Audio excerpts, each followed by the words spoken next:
আমরা তো যবে থেকে এই বিচার প্রক্রিয়া চালু হয়েছে তবে থেকেই কোর্টের কাছে আবেদন জানিয়েছি যে যত দ্রুত সম্ভব এই বিচার প্রক্রিয়া সম্পন্ন করার জন্য। এখন সিবিআই এর চার্জশিট ইত্যাদি প্রাইমারি যেটা পড়েছে একটা ষড়যন্ত্রের তত্ত্ব আছে, ফলে এই ষড়যন্ত্রে এখনও আরও কারা কারা যুক্ত তাদেরকে যুক্ত করে একবারেই এই তদন্তটা হওয়া উচিত। 11ই নভেম্বর থেকে প্রতিদিন যেই শুনানিটা হবে সেটা হোক, এবং সিবিআইয়েরও যদি আরও কিছু সাপ্লিমেন্টারি দেওয়ার থাকে সেটা দ্রুত দেওয়া হোক, কারণ বাইরে যে মানুষরা অপেক্ষা করছেন এত দিন ধরে তাদের কিন্তু আস্তে আস্তে ধৈর্যের বাঁধ ভাঙছে, এবং তারা কোথাও এটা ভাবতে আরম্ভ করছেন যে তাহলে বোধহয় সারদা নারদা নিয়োগ দুর্নীতির তদন্তের মতো সিবিআই এইটাও না করে ফেলে। ফলে সিবিআইকে সতর্কতার সাথে গভীরে গিয়ে এই তদন্তের পর্যালোচনা করতে হবে, এবং যারা গোটা ষড়যন্ত্রে যুক্ত তাদের প্রত্যেকের নাম তালিকায় এনে প্রত্যেককেই হচ্ছে যে বিচারের জন্য আদালতের সামনে হাজির করতে হবে। আমরা দেখলাম প্রতিবাদ মঞ্চ থেকে উদ্ধার হয়েছে অভয়ার ভাঙা প্রতীক মূর্তি, এ বিষয়ে কি বলবেন আপনি? এগুলো খুব স্বাভাবিক। যারা শিরদাঁড়াকে ভয় পায়, শিরদাঁড়াকে ভয় পাওয়া তো এক জিনিস, শিরদাঁড়া একটা প্রতিমূর্তি, সেটাকে যারা ভয় পায়, যারা সাধারণ গান বাজনা নাটকের চর্চাকে ভয় পায়, সেই স্বৈরাচারী লোকজনই আসলে একের পর এক জায়গায় অভয়া বা তিলোত্তমারই প্রতিমূর্তিগুলো ভেঙে গুড়িয়ে দিচ্ছে বা লোপাট করে দিচ্ছে। শ্যামবাজার মোড়ে এসএফআই ডিওএফআই মহিলা সমিতির উদ্যোগে যেটা বসানো হয়েছিল সেটা লোপাট হয়ে গেছে, মেডিকেল কলেজে যেটা ছিল সেটা ভেঙে চুরে গেছে। ফলে এটা বুঝে নিতে অসুবিধা হয় না যে যত ষড়যন্ত্র উন্মোচিত হচ্ছে, যত আরও বেশি মানুষ এই লড়াইয়ে এসে যুক্ত হচ্ছেন, তত আসলে যারা স্বৈরাচারী, যারা ষড়যন্ত্র করেছিল, যারা এখনও ধামাচাপা দিতে চায় এই ধরনের জয়গা থেকে জয়নগর অবধি প্রতিটা ঘটনাকে, তাদের লোকজনই আসলে ওটা ভেঙে গুড়িয়ে দেওয়ার চেষ্টা করছে। কিন্তু পৃথিবীর ইতিহাস সাক্ষী, ও লেনিনের মূর্তি ভাঙা থেকে আরম্ভ করে এখানে তিলোত্তমার মূর্তি ভাঙা পর্যন্ত মূর্তি ভেঙে কোনোদিন কোনো আন্দোলনকে দাবিয়ে দেওয়া তো যায়নি, বরঞ্চ তার উল্টো হয়েছে। আরও বহু মানুষ সেই রাগ ক্ষোভটা নিয়ে রাস্তায় নেমে পড়েছেন। স্বৈরাচারী শাসক আমাদের এখানে যারা আছেন তাদেরকেও সেই দিনের জন্য প্রস্তুত থাকতে হবে। তৃণমূলের এখন অবস্থা এমন খারাপ হয়েছে যে কোথাও নিজেদের নাম নিয়ে ঝান্ডা নিয়ে প্রোগ্রাম করতে পারছে না। কর্মসূচি করতে গেলে ওই বিভিন্ন রকম গোপন নামে অন্য নামে করতে হচ্ছে। ফলে একই রকমভাবে তৃণমূলের এই নেতারা ওই যে কী সব নাম টাম দিয়ে ওগুলো করছেন, সেগুলো কেন করছেন আমি বলতে পারবো না।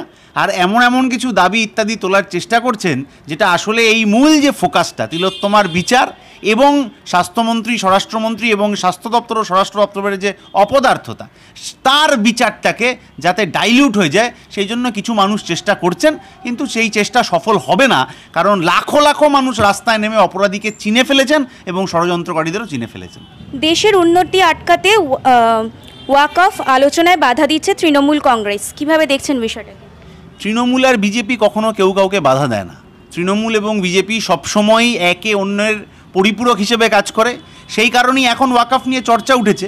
কিন্তু এইটা চর্চাটা ইচ্ছাকৃতভাবে করা হচ্ছে যে ধর্মীয় সংখ্যালঘুদের পাশে তৃণমূল আছে এটা বোঝানোর জন্য। যদি সত্যিই তাদের পাশে তৃণমূল থাকতো তাহলে এই যে মাদ্রাসার নিয়োগে এত দুর্নীতি তৃণমূল করতো না, এবং মাদ্রাসা বোর্ডে যা দুর্নীতি রয়েছে, মাদ্রাসার নিয়োগে যা দুর্নীতি করছে সেটা তৃণমূল কেন করছে সেই প্রশ্নের জবাব আজ অবধি তৃণমূলের কোনো নেতা দেননি। ফলে তৃণমূল আর বিজেপি যখনই এই ধরনের কাজ কারবার করে সেটা আমরা বুঝতে পারি আসলে ওদের মধ্যে গোপন আতাতটা এত ভালো যে সামনে একটা বাইনারি তৈরি করার প্রতিষ্ঠা চলছে। কিন্তু যে কোনো ধর্মাবলম্বী মানুষ, তিনি সংখ্যাগুরু যাই হন না কেন, এখন যা চক্রান্তের খবর সামনে আসছে তাতে তারা বুঝে যাচ্ছেন যে তৃণমূল বা বিজেপি কাউকে দিয়েই আসলে সাধারণ গরিব মানুষ, খেটে খাওয়া মানুষের উপকার হবে না। ফলে ওগুলো লোক দেখানো কাজ কিছু করার চেষ্টা হচ্ছে।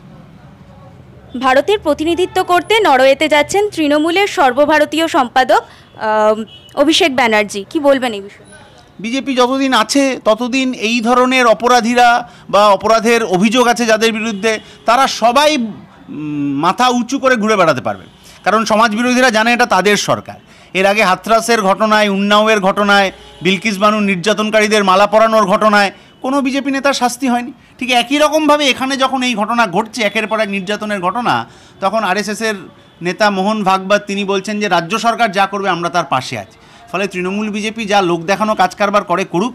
বিজেপির কোন নেতা যেন গত বছর না তার আগের বছর অভিষেক ব্যানার্জি অ্যারেস্ট হবেন তারিখ পে তারিখ ঘোষণা করে দিয়েছিলেন, সেই নেতা এখন চুপ করে গেছেন, আর সেই নেতার কেন্দ্রীয় সরকারের ছাড়পত্র পেয়েই অভিষেকবাবু বাইরে যাচ্ছেন। যতদিন এই দুটো সরকার থাকবে ততদিন এদের মধ্যে এই বাইনারির খেলা চলতে থাকবে, সাধারণ মানুষকে বোকা বানানোর খেলা চলতে থাকবে। দিকে দিকে দুর্নীতির কথা সামনে আসছে, এবার সামনে আসলো ট্যাব দুর্নীতির কথা, তার মধ্যে অভিযুক্ত হলো 3 জন প্রধান শিক্ষক, কিভাবে দেখছেন বিষয়টাকে? এই ট্যাব দুর্নীতির কথা বহু আগে থেকে উঠেছে। এই পশ্চিমবাংলায় এরকম কোনো জিনিস নেই যেটা নিয়ে তৃণমূল দুর্নীতি করেনি। আবাস, রাস্তা, লোকের খাবার, চাল থেকে আরম্ভ করে বাচ্চাদের উচ্চশিক্ষার জন্য যে ট্যাব দেওয়া, প্রত্যেকটা জিনিসে দুর্নীতি রয়েছে। এবং এই প্রত্যেকটা দুর্নীতির পিছনে সেই মন্ত্রকের অপদার্থতা সর্বোচ্চ দায়ী। কারণ মন্ত্রক জানে না টাকা কোথায় যাচ্ছে, কার কাছে যাচ্ছে, কীভাবে যাচ্ছে। হয় জানে না, না হয় তারা জেনেও এটা অ্যালাউ করছে, কারণ 75-25-এর বখরার ব্যাপার আছে। এই ট্যাব ইত্যাদি দেওয়া হোক বা হচ্ছে যে মানুষের মুখে মানে রেশনের দুবেলা দুমুঠো চাল দেওয়া হোক, প্রতিটা ক্ষেত্রে তৃণমূল একটা দুর্নীতি তন্ত্র গড়ে তুলেছে। কোনো দুর্নীতিতে আপনি সাধারণ একজন দুজনকে লোকেট করতে পারবেন না, কারণ গোটাটা 75-25-এর ভাগ বাটোয়ারায় উপর থেকে নিচ অবধি রয়েছে। ফলে যে নিয়োগ দুর্নীতি, ত্রিফলা কেলেঙ্কারি সেই সময় থেকে শুরু হয়েছিল, সেই সময় থেকে আরম্ভ করে 100 দিনের কাজ, আবাস ইত্যাদি সবটা মিলে এই যে ট্যাব দেওয়ার দুর্নীতি, প্রত্যেকটা ডিনোট করে যে তৃণমূল থাকলে পশ্চিমবাংলায় দুর্নীতির শিল্পটাই বাড়বে, আর কোনো শিল্প হবে না। আর শিক্ষাক্ষেত্রে বিশেষ করে যে বিজেপির কথা শুনেই তৃণমূল এখানে নয়া শিক্ষানীতি চালু করেছে, সেই নয়া শিক্ষানীতির যে গোপন এজেন্ডা বিজেপি এবং তৃণমূল, সেটা হচ্ছে ছেলে মেয়েদেরকে বেশি শিক্ষিত না করো, কম জানলে তারা হচ্ছে যে এই সব দুর্নীতির মধ্যে বেশি জড়িয়ে পড়বে, নেতাদেরকে বেশি করে মানবে। এইটা সেই সিনেমায় আমরা পড়েছিলাম, ওরা যত বেশি জানে তত কম মানে। সেই তৃণমূল এবং বিজেপির নেতাদের যাতে কম মানতে হয়, তার জন্য কম পড়াশোনা শেখানোর ব্যবস্থা, তার জন্যে এই দুর্নীতি, তার জন্যে নানা রকম এই নয়া শিক্ষানীতি চালু করার ব্যবস্থা, যাতে করে ছেলে মেয়েদেরকে অন্ধকারে রেখে দেওয়া যায়। এই প্রচেষ্টার বিরুদ্ধে সাধারণ মানুষকেই রুখে দাঁড়াতে হবে। বামপন্থীরা দীর্ঘদিন ধরে এই প্রচেষ্টার বিরুদ্ধে লড়াই করেছে, আগামী দিনেও করবে। সামনেই উপনির্বাচন, আর এই মুহূর্তে মুখ্যমন্ত্রী পাহাড়ে যাচ্ছেন বৈঠক করতে, কিভাবে দেখছেন বিষয়টাকে? ওই যে পাহাড়ে যাবেন, যে সেই বিমল গুরুং, পাহাড়ে ওখানে অমিতাভ মালিক নামে এক পুলিশকর্মী হত্যার দায়ে অভিযুক্ত, যে অভিযুক্ত পরে কলকাতায় পুলিশের ঘেরাটোপে সাংবাদিক সম্মেলন ইত্যাদি করেছিলেন। তাহলে এবার যখন পাহাড়ে মুখ্যমন্ত্রী যাবেন, সেখানে দাঁড়িয়ে তাকে ঘোষণা করতে হবে অমিতাভ মালিকের হত্যার কী বিচার হলো। পাহাড়ের চা বাগান একটার পর একটা বন্ধ হয়ে যাচ্ছে, চা শ্রমিকরা মাইনে পাচ্ছেন না, আত্মহত্যা করতে বাধ্য হচ্ছেন। ত্রিপাক্ষিক যে মিটিং হচ্ছে, সেখানে চা শ্রমিকদের বোনাস বাড়ানো, মাইনে বাড়ানো, সামাজিক নিরাপত্তার কোনো কথা রাজ্য সরকার, কেন্দ্রীয় সরকার বলতে পারছে না। তাহলে এবার যখন পাহাড়ে যাবেন, ভাওতা না দিয়ে চা শ্রমিকদের নিরাপত্তা, সামাজিক সুরক্ষা ইত্যাদির ব্যাপারে গ্যারান্টি তাকে ওখানে ঘোষণা করতে হবে, তবে আমরা বুঝবো উনি পাহাড়ে কোনো কাজে গেছিলেন। না হলে ঘুরতে টুরতে তো লোকে কতই যায়। ফের এক সিভিক ভলেন্টিয়ারের ওপরে আর অভিযোগ উঠছে যে তিনি মদ্যপ অবস্থায় একজন প্রতিবেশী মহিলার ঘরে ঢুকেছিলেন ভোরবেলা, কি বলবেন? তৃণমূল তার যে গুন্ডা বাহিনী, তার একাংশকে সিভিক ভলেন্টিয়ার হিসেবে নিয়োগ করেছে। সবাই সিভিক ভলেন্টিয়ার মানেই গুন্ডা তা নয়, কিন্তু একাংশর সিভিক ভলেন্টিয়ার যারা আছেন তারা পাড়ায় তৃণমূলের গুন্ডা। তাদের কাজ হয় পঞ্চায়েতের সময়, পুরসভার সময় ভোট লুট করা, দখল করা, হাইওয়ের ধার থেকে ওই ট্রাক ফাক গেলে সেখান থেকে টাকা তোলা, তুলে নেতাদের কাছে পৌঁছানো, আর ভোটের সময় অন্য দল প্রার্থী দিতে পারবে না এই ব্যবস্থা করা।